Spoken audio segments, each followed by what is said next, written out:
Saque ou price? A maioria decide isso olhando só para a parcela do mês. E isso é o equivalente a escolher um investimento na bolsa de valores olhando só para o quanto caiu ontem. Hoje eu vou te mostrar como pensar nessa escolha como um estrategista patrimonial. Custo total, fluxo, plano de saída e crescimento patrimonial para você. O erro mais comum é o seguinte: a pessoa escolhe a tabela price porque cabe no bolso e depois descobre que ficou presa por muitos anos, pagando mais juros do que precisava. Ou escolhe a saque porque é mais inteligente e depois descobre também o quê? Que estrangulou o seu caixa e perdeu a capacidade de investir em outras oportunidades que apareceram no meio do caminho. Ou seja, as duas tabelas podem ser ruins se você não tiver um plano ou podem ser boas se você souber o que está fazendo. Primeiro, conceito. Tabela price é uma tabela de prestação constante. No começo você paga muito juros e pouca amortização, mas com o tempo a amortização cresce. Já a tabela saque é amortização constante. Você amortiza mais desde o início e por isso a sua prestação tende a cair ao longo do tempo. Na prática, você paga menos juros no total. Agora vem a parte que realmente importa. Quando cada uma faz sentido dentro de uma estratégia patrimonial. E essa estratégia também envolve entender se é você que está pagando tudo isso ou se é o próprio imóvel que já está se pagando com a sua receita mensal. Aqui é uma sacada alta, é uma sacada importantíssima, porque tudo que eu falo aqui dá para replicar para que o imóvel já se pague. Ou seja, você tem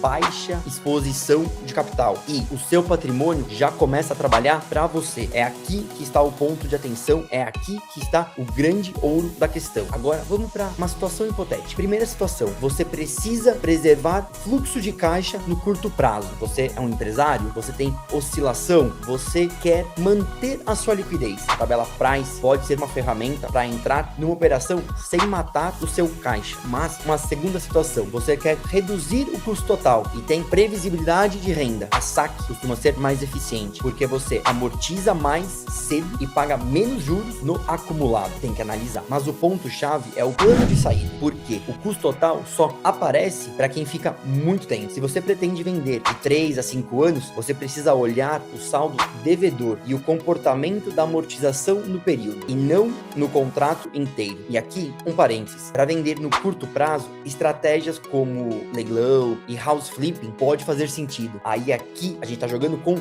tempo. Por quê? Porque a gente não quer que o imóvel gere a receita para pagar ele e não importa qual é a tabela que a gente está usando. Aqui a gente está usando o imóvel para aumentar o nosso patrimônio em questão de dinheiro. Ou seja, a gente está aumentando o nosso bolo para ter melhores reinvestimentos. Como o prazo é mais curto, precisa ter uma análise mais específica. Então, saber a estratégia que estamos utilizando para confrontar com qual é a metodologia de financiamento é importantíssimo. Você precisa saber disso antes de eu continuar.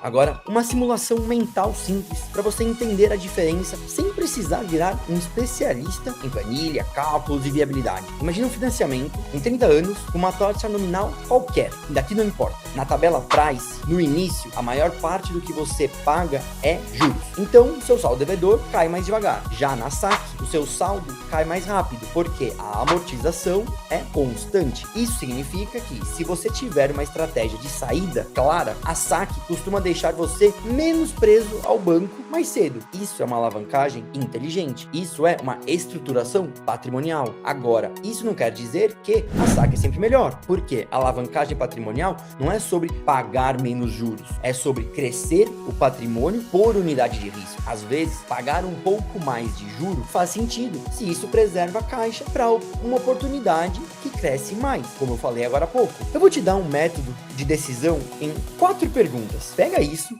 e aplica antes de assinar qualquer financiamento. Com toda certeza, isso aqui vale ouro e vai te ajudar. Primeira pergunta: eu quero fluxo ou eu quero um custo menor? Se a resposta for fluxo, price é a mais indicada. Se for custo total, saque ganha força aqui na pergunta. Pergunta 2: qual é o meu horizonte? Eu pretendo ficar com esse imóvel por quanto tempo? Se você pretende vender em poucos anos, O que importa é a curva do saldo devedor no período. Se você pretende ficar com ele mais tempo, aí a gente tem que analisar para ver qual que é a estruturação mais adequada. Mas antes de ir para as próximas perguntas, se você gosta desse tipo de análise, que eu te dou critério e não opinião, se inscreve aqui no canal e deixa o seu like para eu saber que esse conteúdo está sendo relevante para você. Pergunta 3.